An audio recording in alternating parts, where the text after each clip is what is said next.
ಆಳ್ವ ಸಂಸ್ಥೆ ಎಂಬುದು ಏನು. ನಮ್ಮ ಇಡೀ ಸಂಸ್ಥೆ ಒಂದು ಮಿನಿ ಇಂಡಿಯಾ. ನಮ್ಮ ಇಡೀ ಪ್ಲಸ್ ಪಾಯಿಂಟೇ ನಮ್ಮಲ್ಲಿರುವ 22,000 ಮಕ್ಕಳಲ್ಲಿ 20,000 ಮಕ್ಕಳು ಹಾಸ್ಟೆಲ್. ಇಂಥ ಹಾಸ್ಟೆಲ್ ಇದ್ದಂಥ ಮಕ್ಕಳನ್ನು ನಾವು ಬಹಳಷ್ಟು ಜಾಗ್ರತೆಯಿಂದ ನೋಡಬೇಕಾಗ್ತದೆ. ಎಂದೂ ನಮ್ಮಲ್ಲಿ ಸೇರಿದ ವಿದ್ಯಾರ್ಥಿಗಳು ನಮ್ಮ ಸ್ಕ್ರೀನಿಂದ ತಪ್ಪಿ ಹೋಗದಾಗೆ, ನಮ್ಮ ಕೈಯಿಂದ ತಪ್ಪಿ ಹೋಗದಾಗೆ, ನಮ್ಮ ಕಣ್ಣಿಂದ ತಪ್ಪಿ ಹೋಗದಾಗೆ ನಾವು ಬಹಳ ಜಾಗರೂಕತೆಯಿಂದ ಇಂಡಿವಿಜುವಲ್ ಆಗಿ ನೋಡಿ ನೋಡಿ ನೋಡಿ ನೋಡಿ ಅವರನ್ನು ಕಾಪಾಡಿಕೊಂಡು ಹೋಗ್ತೇವೆ. ಕ್ರೀಡೆ ಅಂದರೆ ಎಲ್ಲರೂ ಕ್ರಿಕೆಟ್ ಅಂತ ತಿಳ್ಕೊಂಡಿದ್ದಾರೆ, ನೀವು ಅದನ್ನು ಭಿನ್ನ ದಾರಿಯನ್ನು ತೋರಿಸಿದ್ದೀವಿ. 100ಕ್ಕೆ 100 ನಾನು ರಾಜಕೀಯದಲ್ಲಿ ಇಚ್ಛಾಶಕ್ತಿ ಇದ್ದವಲ್ಲ. ಒಂದು ಕನ್ನಡದ ಭಾಷೆ ನಮ್ಮ ರಾಜ್ಯದಲ್ಲಿ ಸೋಲುವುದು ಅಂತ ಹೇಳಿದ್ರೆ ಇದಕ್ಕಿಂತ ದೊಡ್ಡ ದುರಂತ ಬೇರೆ ಅವಮಾನ.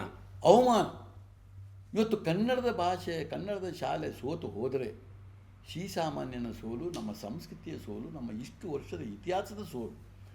ಇದನ್ನು ನಾನು ಒಪ್ಪಲಿಕ್ಕೆ ತಯಾರಿಲ್ಲ. ಅದು ಹೇಗೆ ವಿದ್ಯಾಕ್ಷೇತ್ರ ಹಿಂದಿಗಿಂತಲೂ ಕಳಪೆ ಆಗಿಬಿಟ್ರೆ ಏನು ಪ್ರಯೋಜನ ಇಲ್ಲ. ಅದು ಹೇಗೆ ಉಳಿಯುವುದು? ಇಂಥ ಸಂದರ್ಭದಲ್ಲಿ ಅವರು ಆಲೋಚನೆ ಮಾಡಬೇಕು, ಈ ಕನ್ನಡ ಮಾಧ್ಯಮ ಶಾಲೆಯನ್ನು ನಾನು ಎಲ್ಲಿಗೆ ತರಬೇಕು. ಒಂದು ಕ್ಲಾಸಿಗೆ ಒಬ್ಬ ಟೀಚರ್ನ ಕೊಡುವಂಥ ಯೋಗ್ಯತೆ ಇಲ್ಲ, ಸರಿಯಾಗಿ ಪಠ್ಯದ ಪಾಠ ಬೋಧನೆ ಮಾಡುವಂಥ ಇಲ್ಲ. ಹಾಗಿರುವಾಗ ಯಾವ ತಂದೆ ತಾಯಿ ಇವತ್ತು ತನ್ನ ಮಗನನ್ನು ಯಾವ ಕನ್ನಡ ಮಾಧ್ಯಮ ಶಾಲೆಗೆ ಯಾಕೆ ಸೇರಿಸಬೇಕು? ಇಂಥ ರಿಸ್ಕನ್ನು ಯಾಕೆ ಮಾಡಬೇಕು ಅವರು? ಈಗಿರುವ ಇಂಗ್ಲೀಷ್ ಮಾಧ್ಯಮ CBSE ICSE ಶಾಲೆ ಹೇಗಿದೆ ಆ ರೀತಿಯೇ ಕನ್ನಡ ಮಾಧ್ಯಮ ಶಾಲೆಯನ್ನು ಕಟ್ಟಿ ಕನ್ನಡ ಭಾಷೆ ಸೋಲುವುದಿಲ್ಲ. ಒಂದು ಶಾಲೆ ಇತ್ತು ಚಾಮರಾಜನಗರದಲ್ಲಿ, ಒಂದು ಕನ್ನಡ ಮಾಧ್ಯಮ ಶಾಲೆ ಇತ್ತು ಇವರ ವಸತಿ ನಿಲಯದಲ್ಲಿ. ಅದನ್ನು ಈ ವರ್ಷ ಬದಲಾವಣೆ ಮಾಡಿದ್ರು. ಇದಕ್ಕಿಂತ ದೊಡ್ಡ ದುರಂತ ಬೇರೆ ಏನಿದೆ ಹೇಳಿ ಸರ್? 848 ಇವರದ್ದು ವಸತಿ ನಿಲಯದ ಶಾಲೆ, ಕ್ರಿಸ್ ಶಾಲೆ ಉಂಟಲ್ಲ ಸರ್, ಎಲ್ಲ ಇಂಗ್ಲೀಷ್ ಮಾಧ್ಯಮದಲ್ಲಿ ಮಾಡಿದಾರಲ್ಲ. ನನಗೊಂದು ಅವಕಾಶ ಕೊಡಿ, ದತ್ತು ತಗೊಳ್ಳೋಕ್ಕೆ ನನಗೊಂದು ಅವಕಾಶ ಕೊಡಿ, ನನಗೂ ಇಂಥ ಒಂದು ಪರ್ಮಿಷನ್ ಕೊಡಿ. ನಿಮ್ಮ ಈ ಶಾಲೆಗಳೊಟ್ಟಿಗೆ ನನ್ನ ಆಳ್ವಾಸ್ ಕನ್ನಡ ಮಾಧ್ಯಮ ಶಾಲೆಯನ್ನು ಅದಕ್ಕೆ ಹಾಕಿ, ನಾನು ಇಂಗ್ಲೀಷ್ನಲ್ಲಿ ಪಾಠ ಮಾಡೋದಿಲ್ಲ, ಕನ್ನಡದಲ್ಲೇ ಮಾಡ್ತೇನೆ. ಬೇಕಾದಷ್ಟು ವಿದ್ಯಾಸಂಸ್ಥೆಯನ್ನು ಮುನ್ನಡೆಸಿಕೊಂಡವರು ಬೇಕಾದಷ್ಟು ನಮ್ಮ ರಾಜ್ಯದಲ್ಲಿದ್ದಾರೆ. ಅವರಿಗೂ ಕೈ ಮುಗಿದು ಬೇಡುವುದು ಇಷ್ಟೇ, ಕಟ್ಟಿ.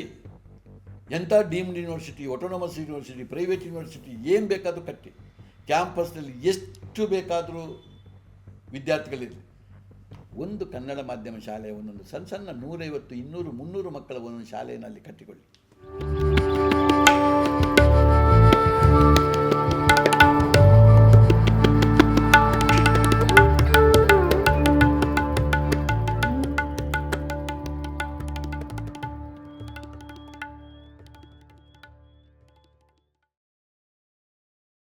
ಬಟ್ ಒನ್ ಮ್ಯಾನ್ ಮ್ಯಾನೇಜ್ಮೆಂಟ್ ಇರುತ್ತೆ ಸರ್, ಸಿಂಗಲ್ ಮ್ಯಾನ್ ಮ್ಯಾನೇಜ್ಮೆಂಟ್ ಇರುತ್ತಲ್ಲ, ಆ ಲೆಗಸಿ ಒಬ್ಬ ವ್ಯಕ್ತಿಗೆ ಕೇಂದ್ರಿತವಾದರೆ ನೀವು ಸಿಸ್ಟಮನ್ನು ಕ್ರಿಯೇಟ್ ಮಾಡ್ಕೊಳ್ಳಿ ಅಂದರೆ ಹೂ ಈಸ್ ಆಫ್ಟರ್ ಆಳ್ವ ಅನ್ನುವಂಥ ಪ್ರಶ್ನೆ ಉಳಿದು ಬಿಡುತ್ತೆ ಸರ್ ಸಿಸ್ಟಮ್ನಲ್ಲಿ. ಇಲ್ಲಿ ಏನು ಕೇಳಿದ್ರೆ ನಮಗೆ ಯಾವಾಗಲೂ ಒಬ್ಬ ವ್ಯಕ್ತಿ ಮುಖ್ಯ ಇರ್ಬೋದು. ಅಲ್ಲ, ಇಮೇಜು ವ್ಯಕ್ತಿ ಮುಖ್ಯ ಇರ್ತಾರೆ. ನಮಗೀಗೊಂದು ನಮ್ಮ ದೇಶಕ್ಕೊಂದು ಪ್ರಧಾನಿ ತೆಗೀರಿ, ಪ್ರಧಾನಿ ಒಬ್ಬರೇ ಅವರಿದ್ದಾರೆ. ಆಮೇಲೆ ಅಲ್ಲಿಂದ ಅದು ಕೆಲ ಡೈಲ್ಯೂಟ್ ಆಗ್ತಾ ಬರ್ತದೆ. ನಮ್ಮಲ್ಲೂ ಕೂಡ ಹಾಗೆ ಆಳ್ವ ಸಂಸ್ಥೆಯ ಪ್ರಧಾನವಾದಂಥ ವ್ಯಕ್ತಿ ನಾನಿರ್ಬೋದು. ನನ್ನೆಲ್ಲ ಮೂಲವಾದಂಥ ಅದರ ನಮ್ಮ ಚಿಂತನೆಗಿಂತನಕ್ಕೆ ನಾನಿದ್ದೇನೆ. ನನ್ನ ಅಡಿಯಲ್ಲಿ ನನ್ನ 2 ಮಕ್ಕಳಿದ್ದಾರೆ, ಇಬ್ಬರು ಕೂಡ ನನ್ನೊಟ್ಟಿಗೆ ಇದ್ದಾರೆ. ನಮ್ಮ ಸೊಸೆಯವರು ನಮ್ಮೊಟ್ಟಿಗಿದ್ದಾರೆ. ಇವರೆಲ್ಲ ಏನು ಕೇಳಿದರೆ ನನ್ನ ಏನು ಚಿಂತನೆ, ನನ್ನ ಮನೋಧರ್ಮ ಏನಿದೆ ಅದರಾಗೆ ಅವರನ್ನು ಬೆಳೆಸಿದ್ದೇನೆ. ನನಗೆ ಭಾಳ ಸಂತೋಷ. ಇಂಥ ಕಾಲಘಟ್ಟದಲ್ಲೂ ಕೂಡ ನನ್ನ ಮಕ್ಕಳು ನನ್ನ ಕೈಯಿಂದ ತಪ್ಪಿ ಹೋಗಲಿಲ್ಲ. ಅವರು ನನ್ನ ಹಾಗೆ ನನ್ನ ಮನೋಧರ್ಮವನ್ನೇ ಬೆಳೆಸಿಕೊಂಡು ಹೋದದ್ದು ನನಗೆ ಸಂತೋಷ. ಬಂದ ಸೊಸೆಯವರು ಕೂಡ ಅದೇ ರೀತಿ ಇದ್ದಾರೆ. ಇದೊಂದಾಯಿತು. ಇನ್ನು ಭಾಳಷ್ಟು ನಾವು ಬೆಳೆದಿದ್ದೀವಿ. 4,500 ಸ್ಟಾಫ್ ನಮ್ಮದು. 4,500 ಸ್ಟಾಫ್, ಒಂದೆರಡು ಅಲ್ಲ. ಇದನ್ನು ಕೂಡ ಆ ರೀತಿ ಟ್ರೈನ್ ಮಾಡಿರ್ತೀವಿ. ಆಳ್ವ ಸಂಸ್ಥೆ ಎಂಬುದು ಏನು, ನೀವು ವ್ಯಾಪಾರ ಮನೋಧರ್ಮದಲ್ಲಿ ನೋಡಲಿಕ್ಕೆ ಆಗೋದಿಲ್ಲ. ನಮ್ಗೆ ಯಾಕೆ ಆಳ್ವಾಸ್ ನುಡಿಸಿರಿ ಭಾಳ ಪ್ರಾಮುಖ್ಯ, ಯಾಕೆ ಆಳ್ವಾಸ್ ವಿರಾಸತ್ ಪ್ರಾಮುಖ್ಯ, ಯಾಕೆ ನಮ್ಮ ಆಗುವಂಥ ವಾರ್ಷಿಕವಂಥ ನಮ್ಮ ಚಟುವಟಿಕೆ, ಅದು ಸ್ವಾತಂತ್ರ್ಯೋತ್ಸವ ಇರ್ಬೋದು, ರಿಪಬ್ಲಿಕ್ ಡೇ ಇರ್ಬೋದು, ಅಥವಾ ಒಂದು ಮಹಾವೀರ ಜಯಂತಿ ಇರ್ಬೋದು, ದೀಪಾವಳಿ ಇರ್ಬೋದು, ಒಂದು ಇಫ್ತಾರ್ ಕೂಟ ಇರ್ಬೋದು, ಒಂದು ಕ್ರಿಸ್ಮಸ್ ಇರ್ಬೋದು, ಇದೆಲ್ಲ ಯಾಕೆ? ಇದು ಏನು? ಇದು ಒಂದು ಮಿನಿ ಇಂಡಿಯಾ. ನಮ್ಮ ಇಡೀ ಸಂಸ್ಥೆ ಒಂದು ಮಿನಿ ಇಂಡಿಯಾ. ನಾಳೆ ಈ ಮಕ್ಕಳು ಹೋಗಿ ನಮ್ಮ ದೇಶದಲ್ಲಿ ಬದುಕಬೇಕು. ಈ ದೇಶ ಹೇಗಿದೆ? ಇದು ಒಂದು ಜಾತಿ, ಒಂದು ಮತ, ಒಂದು ಭಾಷೆ, ಒಂದು ಕ್ಷೇತ್ರಕ್ಕೆ ಉಳಿದದ್ದಲ್ಲ. ಇದೆಲ್ಲ ಸೇರಿಕೊಂಡಿರುವಂಥ ನಮ್ಮ ದೇಶ. ಹಾಗಿರುವಾಗ ನಮ್ಮ ವಿದ್ಯಾಸಂಸ್ಥೆಯಲ್ಲಿ ಕಲಿಯುವಂಥ ವಿದ್ಯಾರ್ಥಿಗಳು ಕೂಡ ಈ ಮನೋಧರ್ಮವನ್ನು ಸೆಕ್ಯುಲರ್ ಮನೋಧರ್ಮ, ಈ ಮನೋಧರ್ಮ ಬೇಕು. ನೀವು ಸಹ ಇದಕ್ಕೆ, ನನ್ನ ಹತ್ರ ಯಾರೂ ಇದಕ್ಕೆ ಅಪಸ್ವರ ತೆಗೆಯುವ ಪ್ರಶ್ನೆ ಇಲ್ಲ. ಇದು ನೀವು ಒಪ್ಪಬೇಕು ಅಂತೇಳಿ ಅವರನ್ನು ಕೂಡ ಹಾಗೆ ಮಾಡಿ ಹಾಗೆಯೇ ಬೆಳೆಸಿಕೊಂಡು ಹೋದಾಗ ನಮಗೆ ನೋಡಿ ಇಲ್ಲಿ ಬಂದು ಕೂತ್ಕೊಂಡಾಗಲೂ ನಾನು ಸ್ವಲ್ಪ ನಿರಾಳವಾಗಿರ್ತೇನೆ. ಯಾಕೆ ನಾನು ಸಿಸ್ಟಮ್ ಹಾಗೆ ಹೋಗ್ತಾ ಸಿಸ್ಟಮ್ ರನ್ ಮಾಡ್ತಾರೆ. ಹೌದು, ಇದರಲ್ಲಿ ನಾನು ಒಬ್ಬ ಮುಖ್ಯ ಅಲ್ಲ, ಆ ಸಿಸ್ಟಮ್ ಎಂಬುದು ಭಾಳ ಮುಖ್ಯ. ಇದು ನಮ್ಮಲ್ಲಿರುವಂಥ ಮತ್ತೊಂದು ಪ್ಲಸ್ ಪಾಯಿಂಟ್. ಸರ್, ಆಳ್ವಾಸ್ ಅವ್ರ ಇಮೇಜ್ ಇದೆ, ನಿಮ್ಮದೆಲ್ಲ ಶಕ್ತಿ ಇದೆ. ನಮ್ಮ ಲೆಗಸಿಯನ್ನು ಉಳಿಸ್ಕೊಂಡು ಹೋಗೋ ಮಕ್ಕಳು ನಿಮ್ಮ ಹಾಗೆ ನೋವು ಬಡತನವನ್ನು ಅನುಭವಿಸಿರಂಗಿಲ್ಲ, ಕಷ್ಟ ಅನುಭವಿಸಿರಂಗಿಲ್ಲ. ಸೊ ಅವರು ಬಾರ್ನ್ ವಿತ್ ಗೋಲ್ಡನ್ ಸ್ಪೂನ್ ಇದ್ದಾಗ ನಿಮ್ಮ ಗಟ್ಟಿತನ ಅವ್ರಿಗೆ ಬರಲಿಕ್ಕೆ ಸಾಧ್ಯ ಅಂತ ಅನ್ನಿಸ್ತದೆಯಾ? ಕಷ್ಟ ಉಂಟು. ಹಾಂ, ಯಾಕಂತೇಳಿದರೆ ಈಗ ನಮ್ಮಲ್ಲಿ ಬರುವಂಥ ಮಕ್ಕಳನ್ನು ಗಮನಿಸುವ, ನಮ್ಮಲ್ಲಿ ಇಡೀ 22,000 ಮಕ್ಕಳಲ್ಲಿ 20,000 ಮಕ್ಕಳು ವಸತಿಯಲ್ಲಿರುವುದು. ವಸತಿಯಲ್ಲಿ ನಾವು ಭಾಳ ಪ್ರಮುಖವಾಗಿ ಕೇವಲ 6 ಗಂಟೆ ಒಂದು ಪಠ್ಯದ ಬೋಧನೆ ಮಾಡಿ ಬಿಡುವಂಥ ಇದಲ್ಲ, ಅದು ಏನು ಕಷ್ಟ ಇಲ್ಲ. 6 ಗಂಟೆ ಪಠ್ಯದ ಬೋಧನೆ ಮಾಡಿ ಬಿಡುವುದರಲ್ಲಿ ಏನು ಕಷ್ಟ ಇಲ್ಲ. ಆ ಉಳಿದ 18 ಗಂಟೆಯನ್ನು ನಿಭಾಯಿಸುವುದೇ ದೊಡ್ಡ ಕಷ್ಟ ಎಲ್ಲರಿಗೂ. ಆ ಇಡೀ 24 ಗಂಟೆ ನಮ್ಮಲ್ಲಿ ಕೈಲಿರಲಿ, ಬೆಳಿಗ್ಗೆ ಎಬ್ಬಿಸಿ ರಾತ್ರಿಯವರೆಗೆ ಸಂಪೂರ್ಣ ಯಾವ ರೀತಿ ನಿಮ್ಮ ಬದುಕನ್ನು ಮಾಡಬೇಕಪ್ಪ ಎಂಬುದನ್ನು ಪ್ರತಿಯೊಂದನ್ನು ನಮಗೆ ಮಾಡಬೇಕಾದ್ರೆ ವಸತಿ ನಿಲಯ ಎಂಬುದು ಬಹಳ ಮುಖ್ಯ. ನಮ್ಮ ಇಡೀ ಪ್ಲಸ್ ಪಾಯಿಂಟೇ ನಮ್ಮಲ್ಲಿರುವ 22,000 ಮಕ್ಕಳಲ್ಲಿ 20,000 ಮಕ್ಕಳು ಹಾಸ್ಟೆಲ್. ಇಂಥ ಹಾಸ್ಟೆಲ್ ಇದ್ದಂಥ ಮಕ್ಕಳನ್ನು ನಾವು ಭಾಳಷ್ಟು ಜಾಗ್ರತೆಯಿಂದ ನೋಡಬೇಕಾಗ್ತದೆ. ಇಲ್ಲಿ ಬಂದ ಮಕ್ಕಳನ್ನು ಅವಲೋಕಿಸಿದರೆ ಒಂದು 25% ಮಕ್ಕಳು ಬರುವವರು ನಿಜವಾದ ಸಮರ್ಥರು.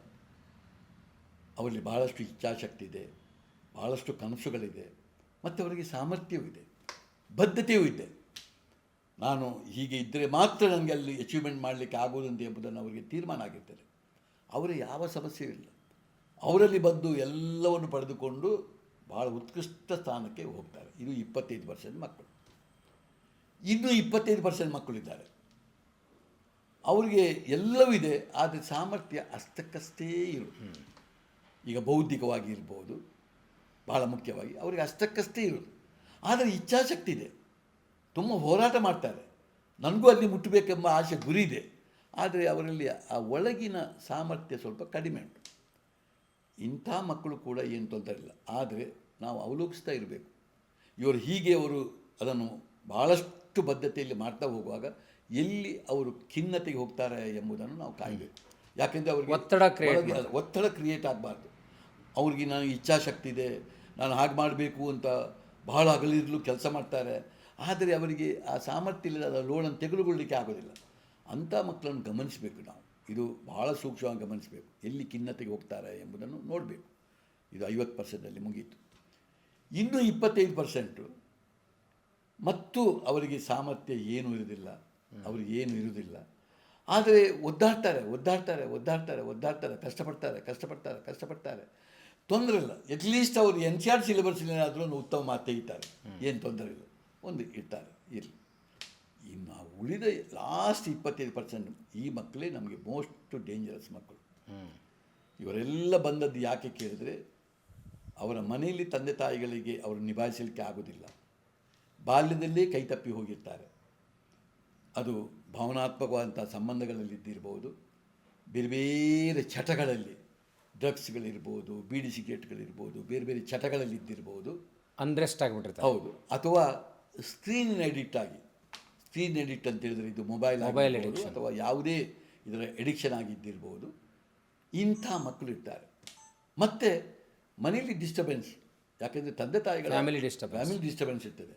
ಗಂಡ ಒಂದು, ತಾಯಿ ಒಂದು, ಇನ್ನು ನಾನು ಸಿಂಗಲ್ ಪೇರೆಂಟ್ ಅಂತ ಹೇಳಿಕೊಂಡು ಮಕ್ಕಳು ಯಾರ ಕೈಯಲ್ಲೂ ಹತೋಟಿಯಲ್ಲಿ ಸಿಕ್ಕದೆ ಇರುವಂಥ ಒದ್ದಾಡುವಂಥ ಮಕ್ಕಳುಗಳೆಲ್ಲ ಇರ್ತಾರೆ.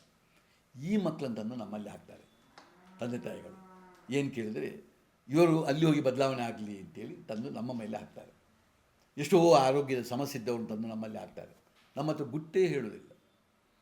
ಇಂಥ ಮಕ್ಕಳನ್ನು ನಾವು ಪುನಃ ಮೋಲ್ಡ್ ಮಾಡಬೇಕಾದ್ರೆ ನಮ್ಮ ಕಷ್ಟವೇ ಅದು.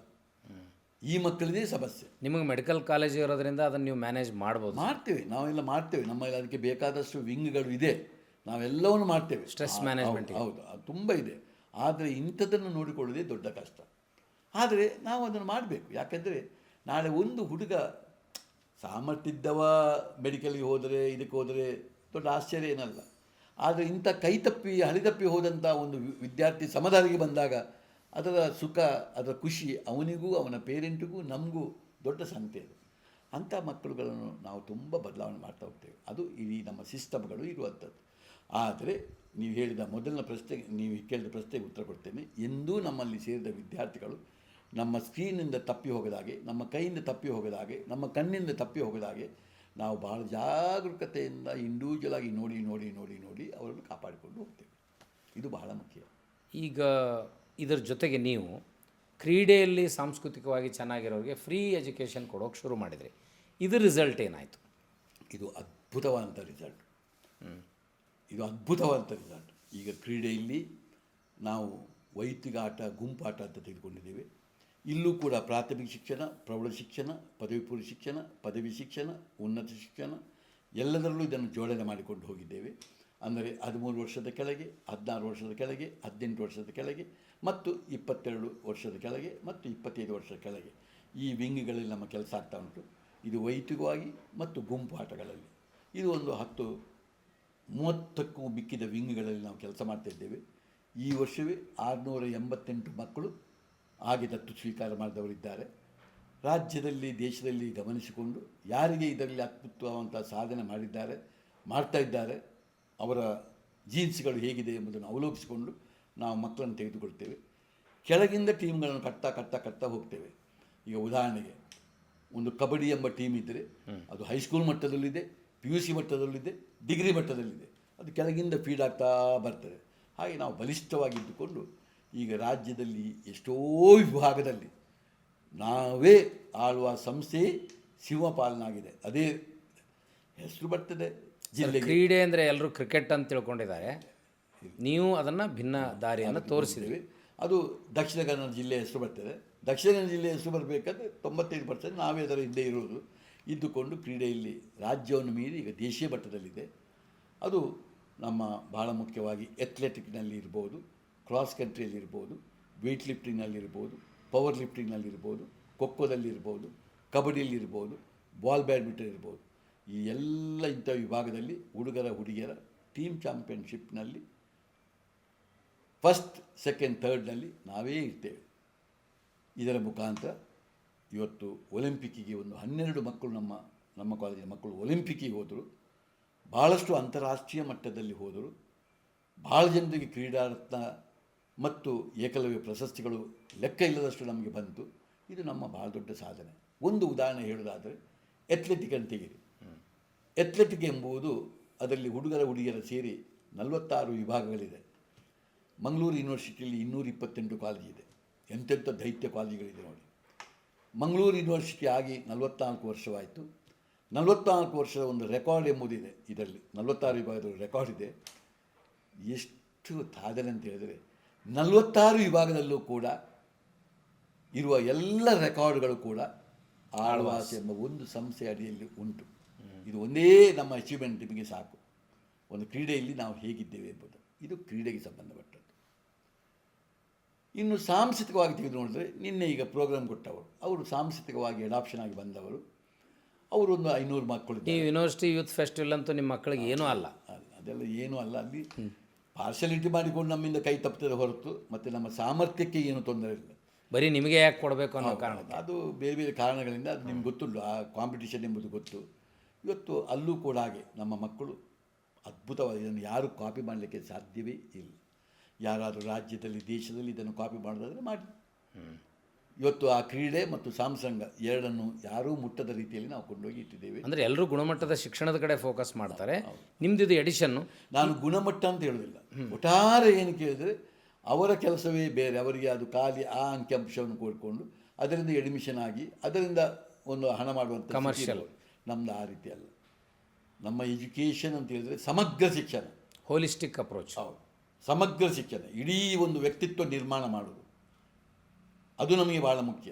ಕೇವಲ ಒಂದು ವಿದ್ಯೆ ಬುದ್ಧಿಯನ್ನು ಮಾತ್ರ ಕೊಡೋದಲ್ಲ, ಇದರೊಟ್ಟಿಗೆ ಒಂದು 100 ಮನಸ್ಸುಗಳನ್ನು ಕಟ್ಟಬೇಕು.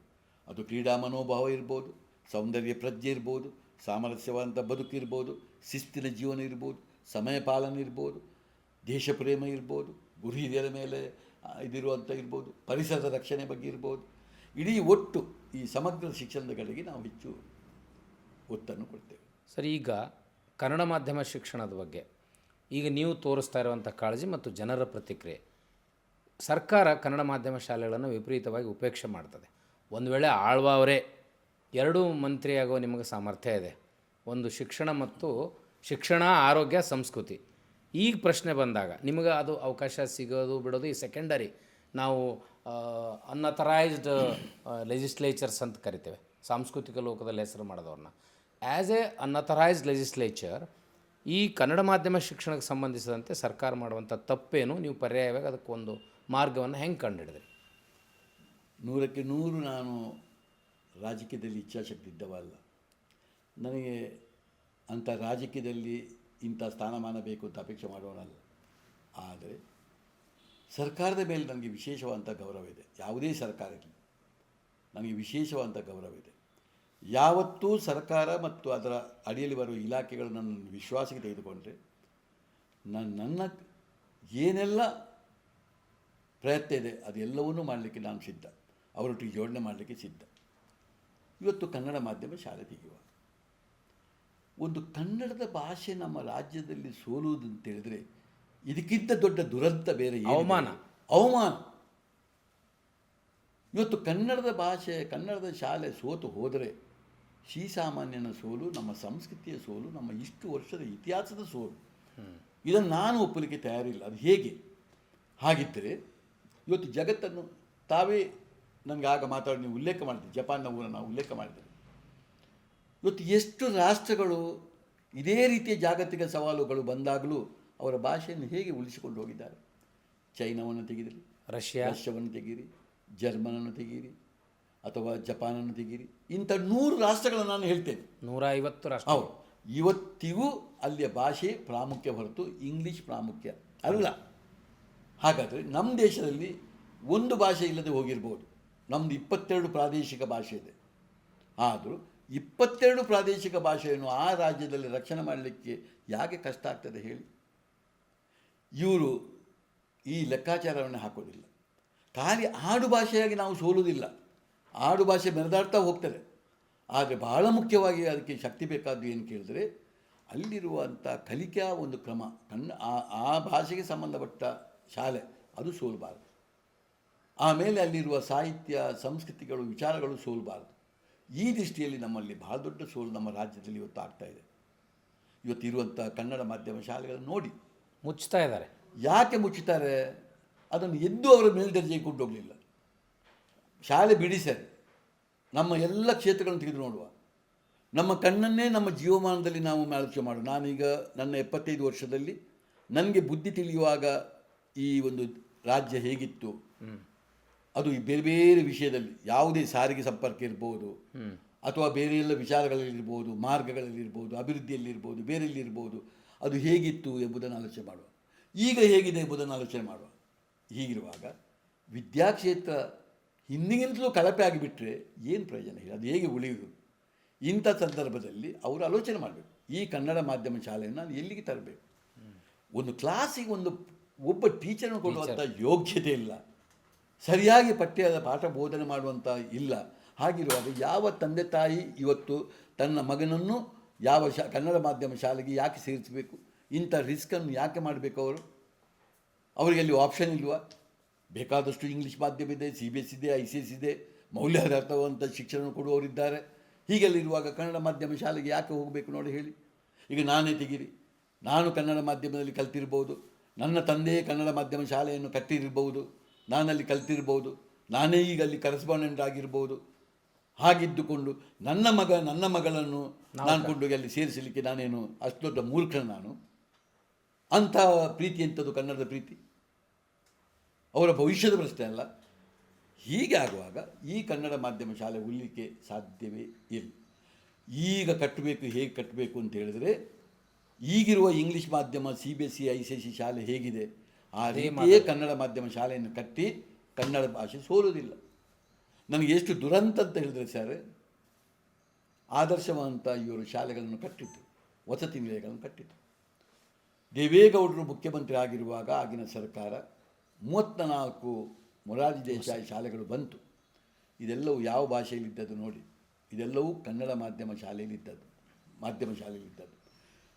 ಸರಿಯಾದ ಒಂದು ಕ್ಯಾಂಪಸ್, ಸರಿಯಾದ ಬಿಲ್ಡಿಂಗ್, ಸರಿಯಾದ ಟೀಚರ್ಸ್ ಕೊಟ್ಟು ವಸತಿ ನಿಲಯದಲ್ಲಿ ಇಟ್ಟುಕೊಂಡು ಎಷ್ಟು ಸುಸೂತ್ರವಾಗಿ ನಡೆದಿಟ್ಟುಕೊಂಡು ಹೋಗಿ ಮುಂದೆ ಮುಂದೆ ಸರ್ಕಾರಗಳು ಬಂತು. ಎಲ್ಲರೂ ನಾವು ಮಣ್ಣಿನ ಮಕ್ಕಳು ಅಂತಲೇ ಹೇಳಿದರು. ಕನ್ನಡ ಭಾಷೆ ಬಗ್ಗೆ ಬೇಕಾದಷ್ಟು ಮಾತಾಡಿದರು. ಈ ವಸತಿ ನಿಲಯವನ್ನು 34 ಇದ್ದದ್ದನ್ನು ಈಗ 748ಕ್ಕೆ ಏರಿಸಿದರು. 748 ವಸತಿ ಶಾಲೆಗಳು ಕ್ರೈಸ್ನ ಅಡಿಯಲ್ಲಿ ಈಗ ನಮ್ಮ ರಾಜ್ಯದಲ್ಲಿದೆ. 32,000 ಕೋಟಿ ಬಜೆಟನ್ನು ಇದಕ್ಕಾಗಿ ಇಟ್ಟುಕೊಂಡು ಈಗ ನಡೀತಾ ಇದೆ. ದುರಂತ ಹೇಳಿ ಕೇಳಿದರೆ ಇದು ಎಲ್ಲವೂ ಇಂಗ್ಲೀಷ್ ಮಾಧ್ಯಮ ಕನ್ವರ್ಟ್ ಮಾಡಿ. ಯಾವ ಕನ್ನಡ ಮಾಧ್ಯಮದಲ್ಲೂ ಈಗ ಇಂಥ ವಸತಿ ಶಾಲೆ ಇಲ್ಲ. ಇದೆಲ್ಲವೂ ಇಂಗ್ಲೀಷ್ ಮಾಧ್ಯಮ. ಒಂದು ಶಾಲೆ ಇತ್ತು ಚಾಮರಾಜನಗರದಲ್ಲಿ, ಒಂದು ಕನ್ನಡ ಮಾಧ್ಯಮ ಶಾಲೆ ಇತ್ತು ಇವರ ವಸತಿ ನಿಲಯದಲ್ಲಿ. ಅದನ್ನು ಈ ವರ್ಷ ಬದಲಾವಣೆ ಮಾಡಿತು. ಇದಕ್ಕಿಂತ ದೊಡ್ಡ ದುರಂತ ಬೇರೆ ಏನಿದೆ ಹೇಳಿ ಸರ್? ಮತ್ತು ಕಾರಣ ಕನ್ನಡಿಗರು ಸುಮ್ಮನೆ ಇದ್ದಾರೆ, ಶಿಕ್ಷಣ ತಜ್ಞರು ಸುಮ್ಮನೆ ಹೇಳುವಾಗ ಏನು ಹೇಳ್ತಾರೆ ಅಂತ ಹೇಳಿದ್ರೆ, ಹಾಗಾದರೆ ಇಂಗ್ಲೀಷ್ ಮಾಧ್ಯಮ ಅಂತೂ ಶ್ರೀಮಂತರದ್ದೇ ಒಂದು ಸೊತ್ತಾಗಬಾರ್ದು, ಬಡ ಮಕ್ಕಳಿಗೆ ಕೂಡ ಒಂದು ನ್ಯಾಯ ಸಿಗಬೇಕು ಅಂತ ಒಂದು ವಿಶಾಲ ಮನೋಧರ್ಮವನ್ನು ಮನಸ್ಸಲ್ಲಿ ವಿಷ ಬಿಚ್ಚಿಸಿ ಅವರಿಗೊಂದು ಇಂಗ್ಲೀಷಿನ ಪಾಠದಲ್ಲಿ ಪಾಠ ಮಾಡುವಂಥ ಶಾಲೆ ಅಂತೇಳಿ ಅದನ್ನು ಮಾಡಿತು. ಎಂಥ ದುರಂತ ನೋಡಿ, ಮೋಸ ಹೀಗೆ ನಡೆದಿದ್ದು. ಯಾಕೆಂದರೆ ಪರೋಕ್ಷವಾಗಿ ಆಚೆ ಕನ್ನಡ ಮಾಧ್ಯಮ ಶಾಲೆಗಳು ಸೋಲ್ಬೇಕು. ಪುನಃ ಹೊಸ ಹೊಸ ಚಿಂತನೆಗಳು ಯಾರು ಇವರಿಗೆ ತಲೆಗೆ ಹಾಕ್ತಾರ, ಅಲ್ಲೇ ಒಂದು ಇಂಗ್ಲೀಷನ್ನು ಬೋಧನೆ ಮಾಡುವುದು, ಆ ಕನ್ನಡ ಮಾಧ್ಯಮ ಶಾಲೆಯನ್ನು ಇಂಗ್ಲೀಷ್ ಮಾಧ್ಯಮಕ್ಕೆ ಪರಿವರ್ತನೆ ಮಾಡುವುದು, ಇನ್ನು ಮ್ಯಾಥ್ಸನ್ನು ಇಂಗ್ಲೀಷಲ್ಲಿ ಮ್ಯಾಥ್ಸನ್ನು ಸೈನ್ಸನ್ನು ಇಂಗ್ಲೀಷಲ್ಲಿ ಬೋಧನೆ ಮಾಡೋದು, ಇಂಥ ಎಲ್ಲ ಏನೆಲ್ಲ ಹುಚ್ಚುಗಳನ್ನು ಕಟ್ತಾರೆ ಸರ್. ಅಲ್ಲಿರುವ ಕನ್ನಡ ಮಾಧ್ಯಮವನ್ನು ಇಂಗ್ಲೀಷ್ ಮಾಧ್ಯಮಕ್ಕೆ ಪರಿವರ್ತನೆ ಮಾಡಿಕೊಳ್ಳಿ ಶಿಕ್ಷಕರು ಯಾರು? ಅವರಿಗೆ ಇಂಗ್ಲೀಷ್ ಬರೋದೇ ಇಲ್ಲ, ಅವರಿಗೆ ಪಾಠ ಮಾಡಲಿಕ್ಕೆ ಸಾಧ್ಯ, ಕನ್ನಡವನ್ನೇ ಬೋಧನೆ ಮಾಡಲಿಕ್ಕೆ ಸರಿಯಾಗಿ ಬರೋದಿಲ್ಲ. ಮತ್ತು ಇವರು ಇದನ್ನು ಮಾಡಲಿಕ್ಕೆ ಅಂತ ಸಡನ್ ಆಗಿ ಇಂಗ್ಲೀಷ್ ಮೀಡಿಯಂ ಮಾಡಿದ್ರು, ಆ ಟೀಚರ್ಸ್ ಇಂಗ್ಲೀಷ್ ಲ್ಯಾಂಗ್ವೇಜೇ ಬರೋದಿಲ್ಲ. ಇದು ಉನ್ನತೀಕರಣವ? ಯಾವತ್ತಾದರೂ ಈಗ ನಮ್ಮ ಕನ್ನಡ ಮಾಧ್ಯಮ ಶಾಲೆಯನ್ನು ಕಟ್ಟಿದೆ, ನೀವು ಮುಂದೆ ಪ್ರಶ್ನೆ ಕೇಳ್ಬೋದು, ನಾನು ಈಗಲೇ ಹೇಳಲಿಕ್ಕೆ ಹೋಗ್ತೇನೆ. ಹೇಗೆ ನಿನ್ನೆ 22,000 ಅಪ್ಲಿಕೇಶನ್ ಬರ್ತದೆ ಅಂತ ಉಂಟು ಸರ್. ಇದೇ ಪಟ್ಟಿಯನ್ನೇ ನಾನು ನಿಮಗೆ ತೋರಿಸ್ತೇನೆ. ನಾನೇನು ಸುಳ್ಳು ಹೇಳುದ? 22,000 ಮಕ್ಕಳು ಹೇಗೆ ಅರ್ಜಿ ಹಾಕಿದರು, 20,000 ಮಕ್ಕಳು ಬಂದು ನೋಡಿ ಅಲ್ಲಿ ಪರೀಕ್ಷೆ ಕೂತ್ಕೊಂಡ್ರು. 20,000 ಮಕ್ಕಳು ಒಂದು ಪರೀಕ್ಷೆ ಕೂತ್ಕೊಳ್ಳೋದಂದರೆ ಏನು ಸುಲಭವೇ ಇದು ಒಂದು ಕನ್ನಡ ಮಾಧ್ಯಮ ಶಾಲೆಗೆ? ನಾನು ತೆಗೆದುಕೊಂಡು 150ರಿಂದ 200 ಸೀಟು, ಒಂದು ವಿದ್ಯಾರ್ಥಿ ಮೇಲೆ ನಾನು 1.5 ಲಕ್ಷ ರೂಪಾಯಿ ವರ್ಷಕ್ಕೆ ಖರ್ಚು ಮಾಡ್ತಾ ಇದ್ದೇನೆ, ಮಾಡಿಕೊಂಡು ಇದು ಬರುವಂಥದ್ದು. ನನ್ನ ಲೆಕ್ಕಾಚಾರ ಪ್ರಕಾರ ಇಷ್ಟ ತನಕ ಹತ್ತಿರ 2,000 ಮಕ್ಕಳು ನನ್ನ ಕನ್ನಡ ಮಾಧ್ಯಮ ಶಾಲೆಯಿಂದ 14 ವರ್ಷದಲ್ಲಿ ಹೊರಗೆ ಹೋದರು. ಒಂದು ವಿದ್ಯಾರ್ಥಿ ಮೇಲೆ 1.5 ಲಕ್ಷದಾಗೆ ಒಬ್ಬ ವಿದ್ಯಾರ್ಥಿಗೆ 7.5 ಲಕ್ಷ ರೂಪಾಯಿ ನಂದು ಖರ್ಚಾಗ್ತದೆ. ಹೀಗೆ ಲೆಕ್ಕಾಚಾರ ಹಾಕಿದರೆ ಇವತ್ತಿನವರೆಗೆ 140 ಕೋಟಿ ರೂಪಾಯಿ ನಾನು ಕೇವಲ ಕನ್ನಡ ಮಾಧ್ಯಮ ಶಾಲೆಗೆ ನಾನು ಖರ್ಚು ಮಾಡಿ ಆಯಿತು. ಸರ್ಕಾರ ಇದರ ಬಗ್ಗೆ ಅಧ್ಯಯನ ಮಾಡಬೇಡುವ? ನನ್ನನ್ನು ವಿಶ್ವಾಸಕ್ಕೆ ತೆಗೆದುಕೊಳ್ಬೇಡುವ? ಇದು ಹೇಗೆ ಇಷ್ಟು ಮಕ್ಕಳು ಬರ್ತಾರೆ, ನಿಮ್ಮ ಶಾಲೆ ಹೇಗೆ ರಾಜ್ಯದಲ್ಲಿ ಇದು ಮೆರೆದಾಡ್ತಾ ಇದೆ, ಇದರ ಹಿಂದೆ ಏನು ಗುಟ್ಟು ಅಂತ ನನ್ನನ್ನು ಕೇಳಬೇಡುವ? ಯಾರಾದರೂ ನಮ್ಮ ಮೂಡುಬಿದಿರೆ ಬಿ ಯು ಆದರೂ ನನ್ನ ಹತ್ರ ಮಾತಾಡಿದ್ರ? ನಮ್ಮ ಜಿಲ್ಲೆಯ ಬುದ್ಧಿವಂತರ ಜಿಲ್ಲೆಯ ಯಾರಾದರೂ ಮಂತ್ರಿಗಳು DDP ಆಗಿ ಬಂದು ಮಾತಾಡಿದ್ರ? ನಮ್ಮ ರಾಜ್ಯದ ಇದಕ್ಕೆ ಸಂಬಂಧಪಟ್ಟ ಮಂತ್ರಿಗಳು ಮಾತಾಡಿದ್ರ? ಇಲಾಖೆಗಳು ಮಾತಾಡಿತಾ? ನನ್ನನ್ನು ಯಾರು ವಿಶ್ವಾಸಕ್ಕೆ ತೆಗೆದುಕೊಳ್ಳಲಿಲ್ಲ. ಇದು ಏನು ಅಂತ ಯಾರು ನನ್ನ ಕೇಳಿದವರಿಲ್ಲ. ಆಮೇಲೆ ಎಷ್ಟು ಸ್ವಾರಸ್ಯ ಅಂತ ಹೇಳಿದರೆ, ನನಗೊಂದಿತ್ತು, ಆಯ್ತಪ್ಪ ಉಚಿತ ಶಿಕ್ಷಣ ಬಿಡಿ, ದುಡ್ಡು ಕೊಟ್ಟು ಯಾಕೆ ಬರೋದಿಲ್ಲ ಮಕ್ಕಳು ಅಂತೇಳಿ ಎಷ್ಟೋ ಸಲ ನನ್ನ ಮೇಲೆ ಒತ್ತಡ ಹಾಕ್ತಾರೆ ಈ ಮಕ್ಕಳು. ಸರ್, ಒಂದು ಇಂಟರ್ನ್ಯಾಷನಲ್ ಕನ್ನಡ ಮಾಧ್ಯಮ ಶಾಲೆ ಮಾಡಿ ಶ್ರೀಮಂತರ ಮಕ್ಕಳು ಬರಂಗೆ ಮಾಡಿದ್ರೆ ಇವತ್ತು ಇದಕ್ಕಾಗಿ ನಾನು ಆಯಿತು ನೋಡುವ, ದುಡ್ಡು ಕೊಟ್ಟು ಬನ್ನಿ, ಆಯಿತು, ಫ್ರೀ ಸೀಟ್ ಸಿಕ್ಕಲಿಲ್ಲ. ಒಬ್ಬ ವಿದ್ಯಾರ್ಥಿ ಮೇಲೆ ನಾನು ಹೇಳಿದೆ 1.5 ಲಕ್ಷ ಖರ್ಚಾಗ್ತೇನೆ, ಬೇಡ ನನಗೆ 1.5 ಲಕ್ಷ ಕಟ್ಟು ಬೇಡ, 75,000 ರೂಪಾಯಿ ಕಟ್ಟಿ ಬನ್ನಿ ಸರ್. ನಮಗೆ ಈಗ ಒಂದು 200 ಮಕ್ಕಳು ಅದಕ್ಕೆ ಬರ್ತಾರೆ. 75,000 ರೂಪಾಯಿ ಕಟ್ಟಿ ನಮ್ಮಲ್ಲಿ ಬರ್ತಾರೆ, ಕನ್ನಡ ಮಾಧ್ಯಮಕ್ಕೆ ಬರ್ತಾರೆ.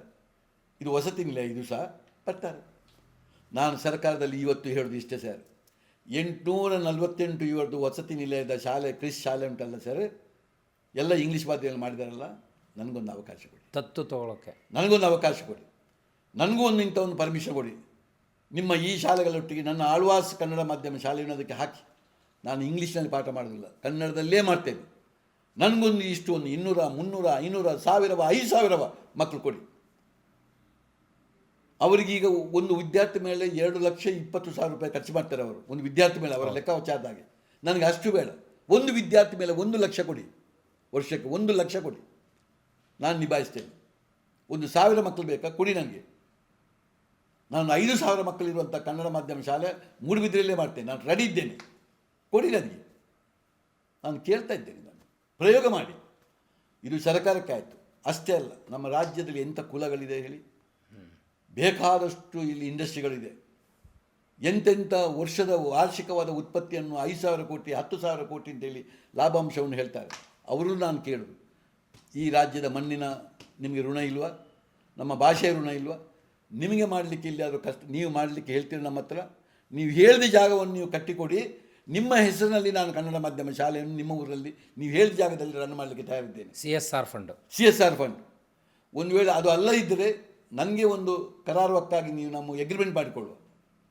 ಇವತ್ತು ಯಾವುದೇ ಒಂದು ಬ್ಯಾಂಕ್, ಯಾವುದೇ ಒಂದು ದೊಡ್ಡ ಸಂಸ್ಥೆಯ ಮುಖಾಂತರ ವರ್ಷಕ್ಕೆ 25 ಮಕ್ಕಳು, ವರ್ಷಕ್ಕೆ 50 ಮಕ್ಕಳು ಅವರ ಹೆಸರಿನಲ್ಲಿ ನಮ್ಮ ಆಳ್ವಾಸ್ನಲ್ಲಿ ವಿದ್ಯಾಭ್ಯಾಸ ಮಾಡೋದು, ಅದರ ಖರ್ಚು ನಾನು ಇಷ್ಟನ್ನು ನನಗೆ ನಾನು ಕೇಳುವಂಥ 1,00,000 ರೂಪಾಯಿ, ಒಂದು ವಿದ್ಯಾರ್ಥಿ ಮೇಲೆ 1,00,000 ರೂಪಾಯಿ ನಾನು ಕೊಡಿ, ನಾನು ತಯಾರಿದ್ದೇನೆ, ನಿಮ್ಮ ಹೆಸರಿನಲ್ಲಿ ಹಾಕ್ತೇನೆ. ನೀವೆಲ್ಲ ಸೇರಿ, ನಾವೆಲ್ಲ ಸೇರಿ ಈ ಕನ್ನಡದ ಭಾಷೆಯನ್ನು ಕಟ್ಟುವಂತ ನಾನು ಅದನ್ನು ಹೇಳಲಿಕ್ಕೆ ತಯಾರಿದ್ದೇನೆ.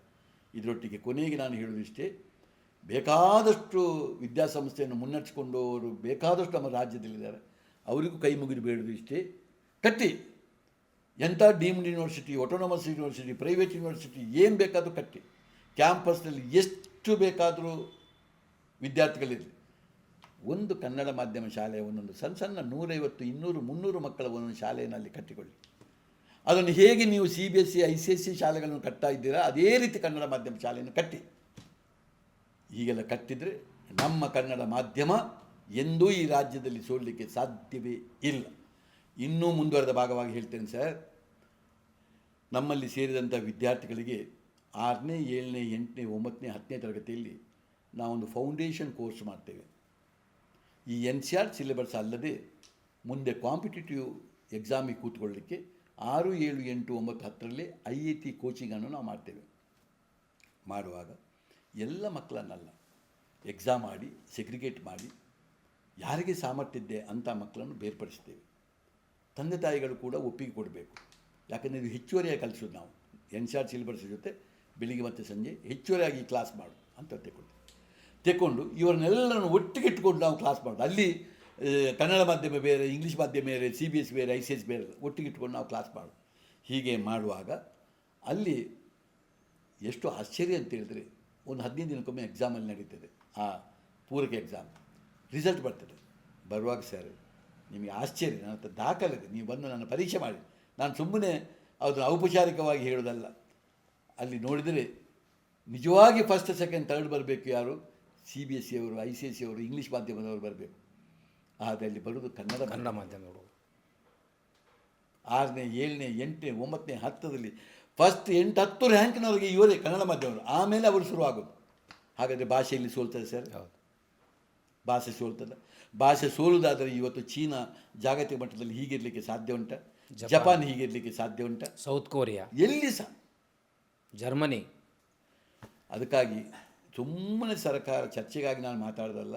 ಇವತ್ತಿಗೂ ನಾನು ಸರ್ಕಾರದೊಟ್ಟಿಗೆ, ಇಲಾಖೆಯೊಟ್ಟಿಗೆ ಕೈ ಮುಗಿದು ಬೇಡದಿಷ್ಟೇ, ನಾನು ನಿಮ್ಮೊಟ್ಟಿಗೆ ಸಂಘರ್ಷ ಅಲ್ಲ, ನಾನು ಸಂಘರ್ಷ ಮಾಡುವ ವ್ಯಕ್ತಿಯೇ ಅಲ್ಲ. ಆದರೆ ಸ್ವಲ್ಪ ಇದನ್ನು ಮಾದರಿಯಾಗಿ ತೆಗೆದುಕೊಂಡ್ರೆ, ಸುಮ್ಮನೆ ಶಿಕ್ಷಣ ತಜ್ಜ ಅಂತೇಳಿ ಯಾರ್ಯಾರನ್ನು ನೀವು ಸುಮ್ಮನೆ ಕಮಿಟಿ ಮಾಡೋದಲ್ಲ, ಸ್ವಲ್ಪ ಇದರ ಬಗ್ಗೆ ಕೆಲಸ ಮಾಡುವಂಥ ನಮ್ಮ ರಾಜ್ಯದಲ್ಲಿ ನಮ್ಮ ಹಾಗೆ ಹಲವು ಕನ್ನಡ ಮಾಧ್ಯಮ ಶಾಲೆಯ ಆಡಳಿತ ಮಂಡಳಿಗಳಿದೆ. ನಮ್ಮನ್ನೊಮ್ಮೆ ಕರೀರಿ, ಕರೆದು ನಮ್ಮ ಮಾತನ್ನು ಸ್ವಲ್ಪ ಅವಲೋಕನ ಮಾಡಿಕೊಂಡು ಒಂದು ನಿರ್ಧಾರಕ್ಕೆ ಬರುವ. ಇದಕ್ಕೂ ನಾನು ತಯಾರಿದ್ದೇನೆ.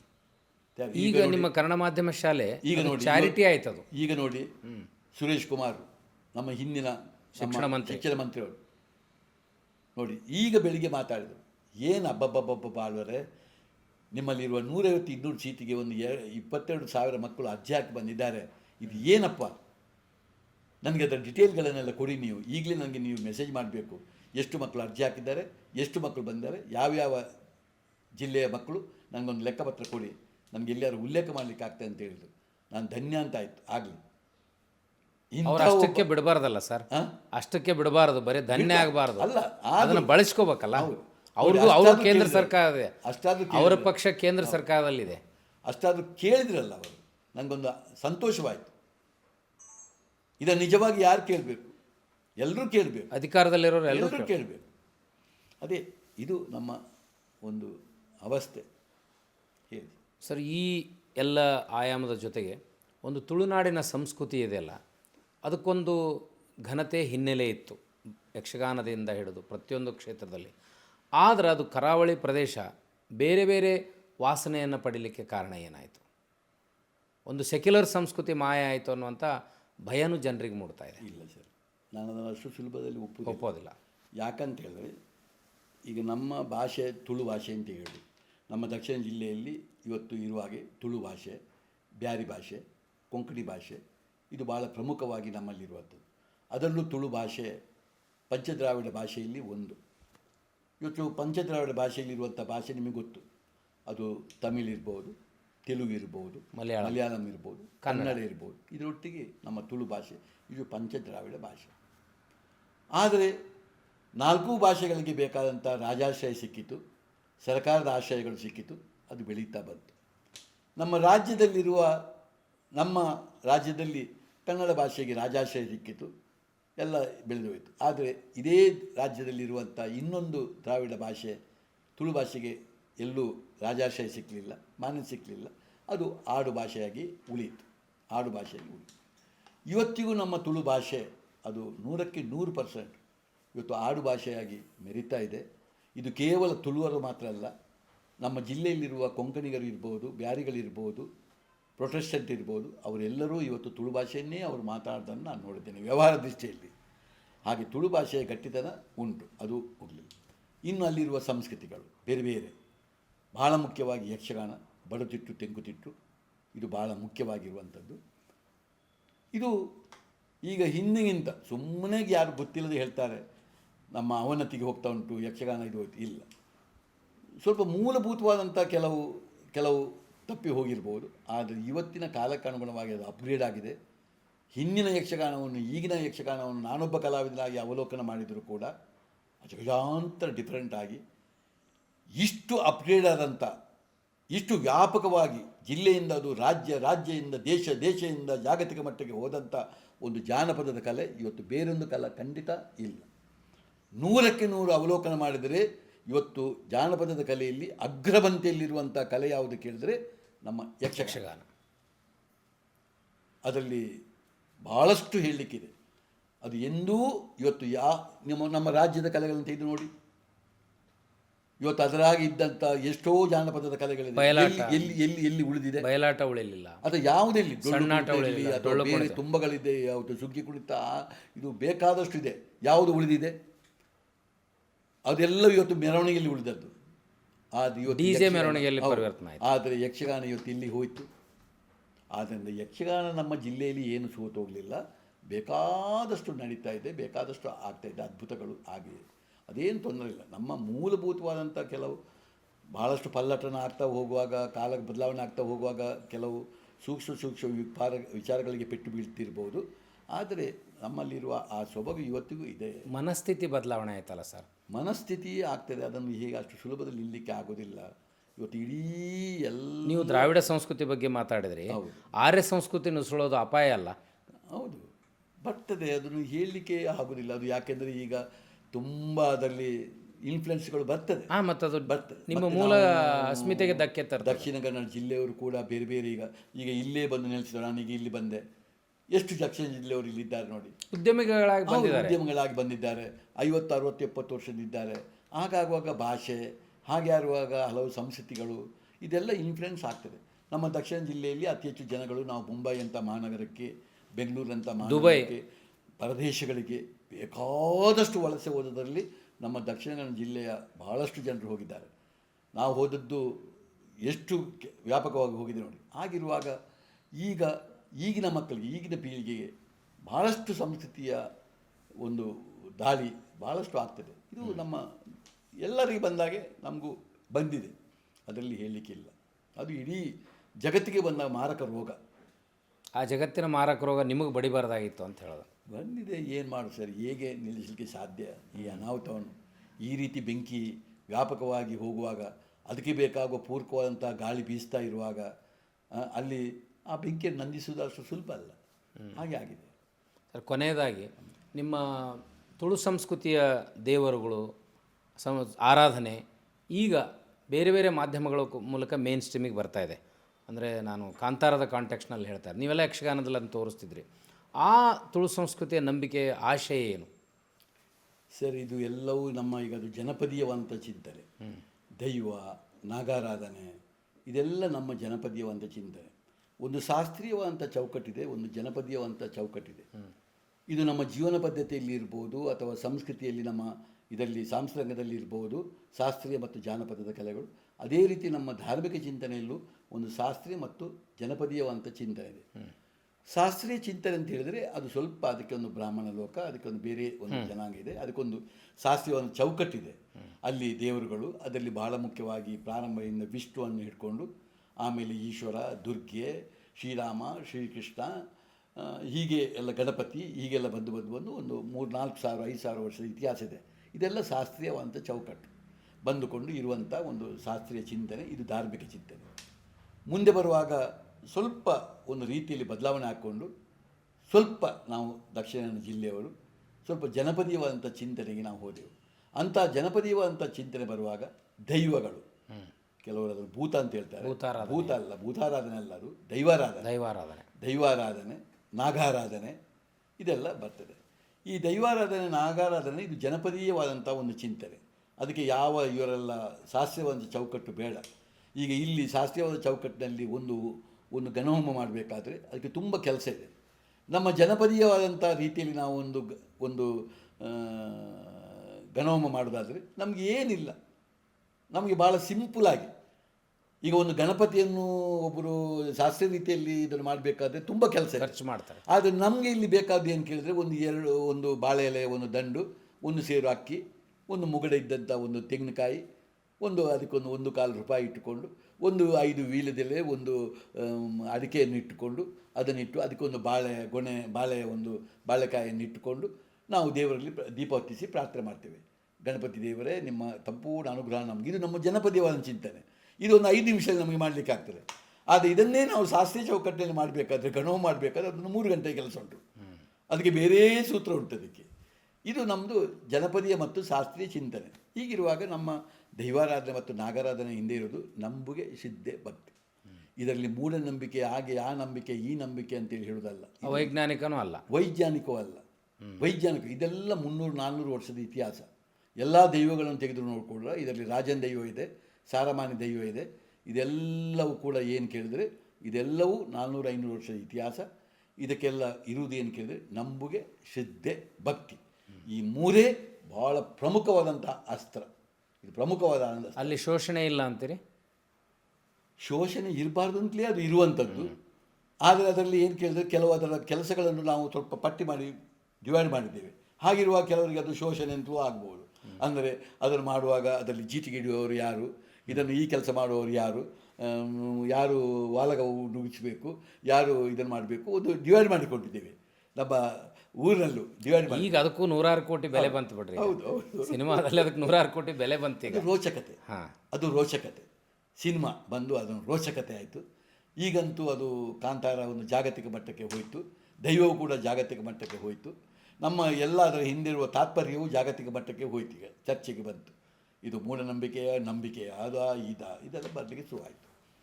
ಸರ್, ಒಟ್ಟಾಗಿ ನಿಮ್ಮ ಜೊತೆ ಮಾತಾಡಿದಾಗ ಸಂಸ್ಕೃತಿ ಇತ್ತು, ಕಲೆ ಇತ್ತು, ಸಾಹಿತ್ಯ, ಶಿಕ್ಷಣ, ಆರೋಗ್ಯ ಮತ್ತು ಬಹಳ ಮುಖ್ಯವಾದದ್ದು ಸೆಕ್ಯುಲರ್ ಕಾನ್ಸೆಪ್ಟ್, ಸಂವಿಧಾನಾತ್ಮಕವಾಗಿರುವಂಥ ಸೆಕ್ಯುಲರ್ ಕಾನ್ಸೆಪ್ಟನ್ನು ನೀವು ಮಾತಿನುದ್ದಕ್ಕೂ ಕೊಟ್ಟರೆ ಇದೊಂದು ಅದ್ಭುತವಾದ ಅನುಭವ. ಮುಂದಿನ ದಿನಗಳಲ್ಲಿ ನೀವು 75ರ ಪ್ರಾಯ ದಾಟಿದ ಮೇಲೆ ಇದು ಹೇಗೆ ಸಾಮಾಜಿಕವಾಗಿ ಉಳಿಬೇಕು, ಬೆಳಿಬೇಕು ಅಂತ ಬಯಸ್ತೀರಿ? ನಾನು ಇದನ್ನು ಬಿಟ್ಟು ಒಂದು ಜೀವನ ಅಂತ ಹೇಳಿದ್ರೆ ನನಗೆ ಅದನ್ನು ಊಹಿಸಲಿಕ್ಕೆ ಆಗೋದಿಲ್ಲ. ಯಾಕೆಂದರೆ ಈಗೆಲ್ಲ ನನ್ನಲ್ಲಿರುವ ಈ ವಿಚಾರಗಳು ಇದೆಲ್ಲವೂ ನಮಗೆ ಜೀವನಕ್ಕೆ ಒಂದು ಬಹಳ ಜೀವನ ಉಲ್ಲಾಸ ಕೊಡುವಂಥದ್ದು. ಇದನ್ನು ಬಿಟ್ಟರೆ ನನಗೆ ಮರುಭೂಮಿ ಹಾಗೆ ಕಾಣ್ತಾ ಇದೆ. ನಾನು ಎಷ್ಟೋ ಬಾರಿ ನನಗೆ ಆಗ್ತಾಯಿದೆ, ನಾನು ಎಂದು ನಮ್ಮ ಮತ ಧರ್ಮದ ಬಗ್ಗೆ ಹೇಳೋದಲ್ಲ, ಒಂದು ಹಿಂದೂ ಮತ ಧರ್ಮ ಎಂಬುದು ಅದರಲ್ಲಿರುವ ವಿಶಾಲತೆ, ಅದರಲ್ಲಿರುವಂಥ ಸ್ವಾತಂತ್ರ್ಯ, ಅದರಲ್ಲಿರುವಂಥ ಒಂದು ಸಾಂಸ್ಕೃತಿಕ ಬದುಕು, ಇದನ್ನು ನೆನೆಸುವಾಗ ನಾನು ಎಷ್ಟು ಧನ್ಯನು ಅಂತ ನನಗೆ ಆಗ್ತಾಯಿದೆ. ಅದನ್ನು ಬಿಟ್ಟು ನನಗೆ ಬದುಕಲಿಕ್ಕೆ ನನಗೆ ಏನೋ ಆಗ್ತಾಯಿಲ್ಲ. ನಾನು ಹೇಳೋದಿಷ್ಟೇ, ಇದು ನನ್ನ ಜೀವಿತ ಕಾಲದಲ್ಲಿ ಮಾತ್ರ ಅಲ್ಲ, ಸೂರ್ಯಚಂದ್ರ ಇರುವಷ್ಟು ಕಾಲ ಈ ಎಲ್ಲ ವಿಚಾರಗಳು ಮುಂದೆಯೂ ಕಾಲಕಾಲದಲ್ಲಿ ನಮ್ಮಂಥ ವ್ಯಕ್ತಿಗಳು ಹುಟ್ಟುತ್ತಾ ಇದನ್ನು ಕಾಲಕಾಲದಲ್ಲಿ ವಿಸ್ತರಿಸ್ತಾ ಇದನ್ನು ಬಲಾಢ್ಯವಾಗಿ ಕಟ್ಟಿಕೊಂಡು ಹೋಗಬೇಕು ಎಂಬುದೇ ನಮ್ಮ ಆಶೆ. ಇದು ಆಗಬೇಕು. ಇದು ಇಲ್ಲದೆ ಹೋದರೆ ನನಗೆ ಪ್ರಗತಿ ಎಂಬ ಪದಕ್ಕೆ ನನಗೆ ಅರ್ಥವೇ ಬರುವುದಿಲ್ಲ, ಅಥವಾ ಸುಧಾರಣೆ ಎಂಬ ಪದಕ್ಕೆ ನನಗೆ ಅರ್ಥವೇ ಬರುವುದಿಲ್ಲ. ಅಪ್ಗ್ರೇಡೇಷನ್ ಆಗೋದಕ್ಕೆ ಅಥವಾ ಯಶಸ್ಸು ಅಂತ ಹೇಳೋದಕ್ಕೆ ನನಗೆ ಅರ್ಥವೇ ಗೊತ್ತಾಗ್ತಾ ಇಲ್ಲ. ಇದು ಬಿಟ್ಟು ಅದಾದರೆ ತಾವು ಸರಳವಾಗಿ ಇದ್ದೀರಿ ಇವತ್ತಿಗೂ ಅನ್ನೋದಕ್ಕೆ 15 ವರ್ಷದ ಕೆಳಗೆ ಒಂದು ಪುಟ್ಟ ಬಾಡಿಗೆ ಮನೆ ಕೂಡ ಆದರ್ಶದ ಪ್ರತೀಕವಾಗಿತ್ತು. ಇವತ್ತು ಕಟ್ಟಿರುವ ಭವ್ಯ ಪರಂಪರೆ ಮನೆ ಕೂಡ ಒಂದು ಭವ್ಯತೆಯ ಸಂಕೇತ ಆಗಿದೆ. ಆದರೆ ವ್ಯಕ್ತಿಯ ಒಳಗಿರುವ ಸರಳತೆ ಒಬ್ಬ ವ್ಯಕ್ತಿ ಸೆಲಿಬ್ರಿಟಿ ಆದಾಗ ಜೀವಂತವಾಗಿ ಉಳಿಯೋದಿಲ್ಲ. ಆ ಸರಳತೆಯನ್ನು ನೀವು ಜೀವಂತವಾಗಿ ಇಟ್ಕೊಂಡಿದ್ದೀರಿ ಅನ್ನೋದಕ್ಕೆ ನೀವು ಇಲ್ಲಿ ಬಂದು ಮಾತಾಡಿದ್ದೇ ಸಾಕ್ಷಿ ಅಂತ ನನಗನ್ನಿಸ್ತದೆ. ಆಳ್ವ ಅವರು ಹಾಗೇ ಇದ್ದಾರೆ, ಹೀಗೇ ಇರ್ತಾರೆ, ಮುಂದೆ ಹೀಗೆ ಇರ್ಬೋದು ಅನ್ನುವಂಥ ಒಂದು ದೊಡ್ಡ ನಂಬಿಕೆಯನ್ನು ನೀವು ನಿಮ್ಮ ಮಾತುಗಳ ಮೂಲಕ ಸೃಷ್ಟಿ ಮಾಡಿದ್ರಿ ಸರ್. ನಾಡಿನ ಎಲ್ಲ ಸಾಂಸ್ಕೃತಿಕ ಲೋಕದ ಶೈಕ್ಷಣಿಕ ಚಿಂತಕರ ಪರವಾಗಿ ತಮಗೆ ಸಾವಿರದ ಶರಣು.